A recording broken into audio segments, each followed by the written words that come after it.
8-9 days का result मैं आपको स्टार्टिंग में ही दिखा रही हूँ इस बैंगन के प्लांट का, कि कैसे मैंने इसे ट्रांसप्लांट किया था, कैसे ग्रो बैग भरा था कि बार बार खाद देने का कोई झंझट ही ना हो, जिससे फ्रूटिंग भी खूब सारी आए। और कुछ काम बस ये अभी अप्रैल के महीने में ही हो सकता है, तो वीडियो लास्ट तक ज़रूर देखिएगा। Hello friends, welcome to Kittu dream house. Friends, आप सब कैसे हो? आई होप आप अच्छे होंगे, स्वस्थ होंगे, सेहतमंद होंगे। तो देखिए, आज 8 अप्रैल होगी, अभी भी मैं सिंगरे हार्वेस्ट कर रही हूँ। कुछ प्लांट मेरे पास रह गए थे क्योंकि इनके ऊपर बड़ी फलियां नहीं हैं, इसलिए मैंने इन्हें रख लिया था। बहुत बारीक फलियां थी और आज मैं इन्हें हार्वेस्ट कर रही हूँ। प्लांट देखिए, कोई बहुत ज़्यादा बड़े नहीं है और एकदम से लदे हुए हैं। देखिए, गुच्छों में फलियां हैं। मैं आपको नज़दीक लाकर दिखा रही हूँ। इस तरीके से गुच्छों में फलियां लगती हैं और बहुत सुंदर भी लगती हैं देखने में। ये देखिए, एकदम जैसे मिर्ची के जैसे नाप की हैं। जैसे मिर्ची होती है इस नाप की होती हैं, बस मिर्ची जितना साइज़ होता है इनका।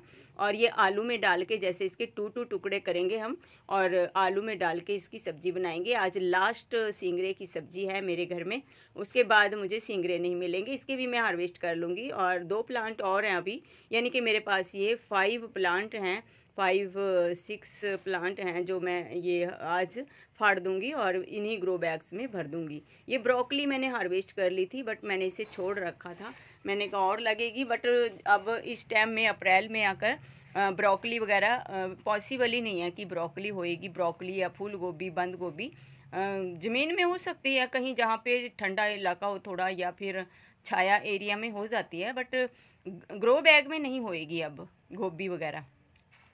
तो देखिए किस तरीके से हम खाली कर लेते हैं इनको, बहुत इजी खाली हो जाते हैं। ग्रो बैग के बहुत फ़ायदे हैं फ्रेंड्स।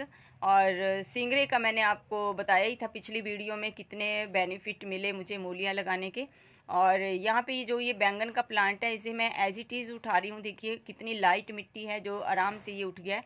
और ये मक्के का था यहाँ पे बूटा, जो मैंने तोड़ लिया था, और इसे निकाल देंगे अलग से। और ये बैंगन का प्लांट जो है, आज जैसे मैं सुबह टाइम मॉर्निंग में ये काम कर रही हूँ और मैं शाम को इन ग्रो बैग्स को भर दूँगी। पूरे दिन की मिट्टी को धूप लगाऊंगी।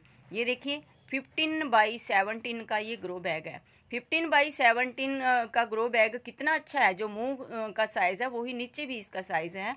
और जो हम मिट्टी का या सीमेंट का गमला लेते हैं, उसमें नीचे से बस 3-4 इंच से स्टार्ट होता है, ऊपर चौड़ा होता होता ऊपर जाके आएगा। लेकिन उसका नाप लिया जाता है उसका मुंह से कि ये 15x15 का या ये 15x17 का है। 17 उसका मुंह होएगा, 15 उसकी लंबाई नापी जाएगी। लेकिन जो नीचे से वो 2-3 इंच से स्टार्ट होता है, वहाँ पे आके डैमेज हो जाता है। जो भी प्लांट हम लगाते हैं, जो इस ग्रो बैग में लगाते हैं, उसमें इसको फैलने की पूरी जगह मिल जाती है प्लांट को, जो भी कुछ हम लगाते हैं।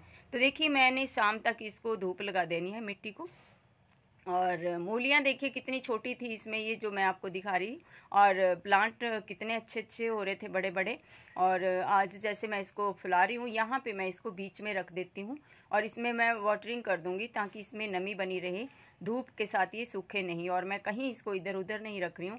ये देखिए, मैं इसको वाटरिंग कर देती हूँ। और इसी तरीके से जब भी मैं कोई प्लांट चेंज करती हूँ, ऐसे कर देती हूँ। शाम को अगर हमने इसको निकाला है तो शाम को हम छाया में एक जगह मिट्टी की ढेरी लगा के वहाँ रख दूँगी। और बहुत फ्रेंड्स बोलते हैं कि इन ग्रो बैग्स में हॉल नहीं किया आपने। फ्रेंड्स, इसमें हॉल होते हैं, जो नीचे गोलाई वाली जो सिलाई होती है, वहाँ पे छोटे छोटे हॉल होते हैं, नज़र नहीं आते। पानी उनमें अच्छे से लीकेज हो जाता है। ये देखिए, मैं इसमें गत्ते वगैरह और जो ये किट्टू की ड्राइंग फाइल वगैरह है, ड्राइंग फाइल है, रजिस्टर वगैरह है, जो वेस्ट जो कापियाँ होती हैं, ना तो मैं फ्रेंड्स बेचती हूँ और ना ही मैं इनको फूकती हूँ, जलाती भी नहीं हूँ। बस इनको मैं इस तरीके से, इनके गत्ते वगैरह जो होते हैं, ये बहुत यूज़फुल होते हैं हमारे ग्रो बैग्स वगैरह में, गमलों में डालने के लिए, किचन वेस्ट में डालने में बहुत अच्छे होते हैं। ये बहुत अच्छे, बहुत जल्दी से खाद बन जाता है। और अभी तक तो अप्रैल तक हम इन्हें इस तरीके से भर रहे हैं फ्रेंड्स। इसके बाद जो कड़ी गर्मी आएगी, उसमें हम डायरेक्ट किचन वेस्ट नहीं डाल सकते, ये सब डाल सकते हैं। जैसे कि हमने कार्डबोर्ड डाल दिए, पेज डाल दिए, या फिर ब्राउन वेस्ट डाल दिया, जैसे सूखे लीफ वगैरह, ये सब डाल सकते हैं। डायरेक्ट किचन वेस्ट नहीं डाल सकते, क्योंकि उसमें कीड़ा हो जाता है, कीड़े होने की संभावना होती है और बदबू भी आती है। फिर हम गार्डन में जब भी आते हैं, खुशबू की बजाय वहाँ पे बदबू आने लगती है। तो देखिए, अब हम इसमें जैसे कि सूखे लीफ भी डाल रही हूँ, जो मैंने अपने घर की बैक साइड से लिए थे कितने अच्छे से ये हमें लीफ मिल गए थे, जो कि मैंने पूरे अपने ग्रो बैग्स में इन लीफ को यूज़ किया है।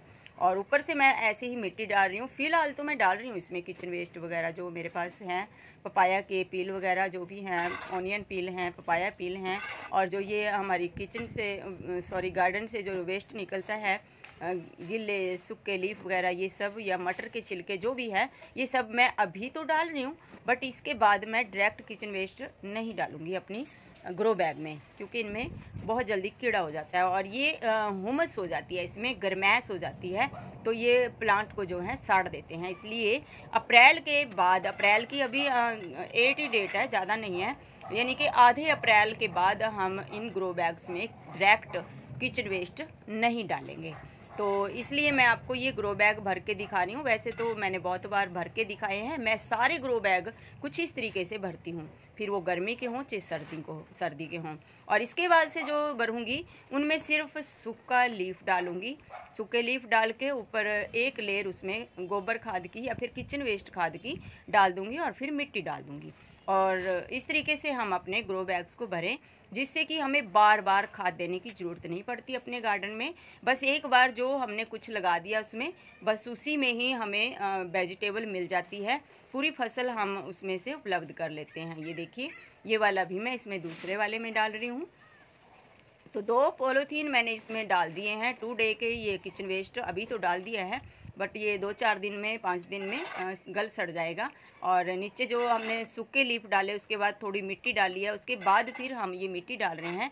इस तरीके से हमने डालना। बट फ्रेंड्स, मैं यही आपको बार बार बोल रही हूँ कि अप्रैल के बाद आपने आधे अप्रैल के बाद आपने इसमें डायरेक्ट किचन वेस्ट नहीं डालना है।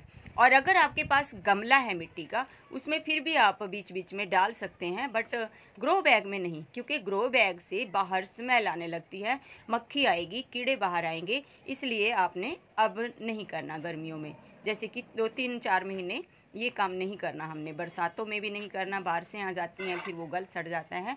फिर जब हम अपनी गार्डन में आते हैं, खुशबू आने की बजाय उल्टा बदबू स्टार्ट हो जाती है। तो इस तरीके से मैंने देखिए इस बैंगन के प्लांट को लगा दिया, और सुबह मैंने इसे निकाला था, शाम को लगा रही हूँ।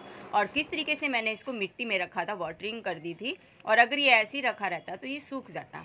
और मैंने इसकी आपको स्टार्टिंग में झलक दिखाई है इसी वाले प्लांट की, कि कितना अच्छा हो गया ये 7 डेज में।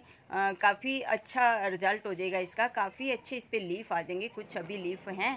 और ये देखिए बैंगन कितने अच्छे आ रहे हैं, फ्लावर देखिए कितने अच्छे आ रहे हैं, और कितनी अच्छी ग्रोथ है प्लांट की। तो आप इस तरीके से काम कीजिए अपने बैंगन के प्लांट पर। और बैंगन के प्लांट को सीलन बहुत पसंद है, गीला रखिएगा, सूखने मत दीजिएगा, नहीं तो उसमें फ्लावरिंग कम हो जाएगी और छोटे साइज़ के होंगे। और फ्रेंड्स, अगर आपको वीडियो अच्छी लगी हो, लाइक करें, शेयर करें दोस्तों रिश्तेदारों को। जो फ्रेंड्स चैनल पे न्यू आते हैं, चैनल को सब्सक्राइब कर लें, ताकि उनको मेरा नोटिफिकेशन सबसे पहले मिल जाए। और कुछ भी आप बेझिझक होकर कमेंट में मुझे पूछ सकते हैं।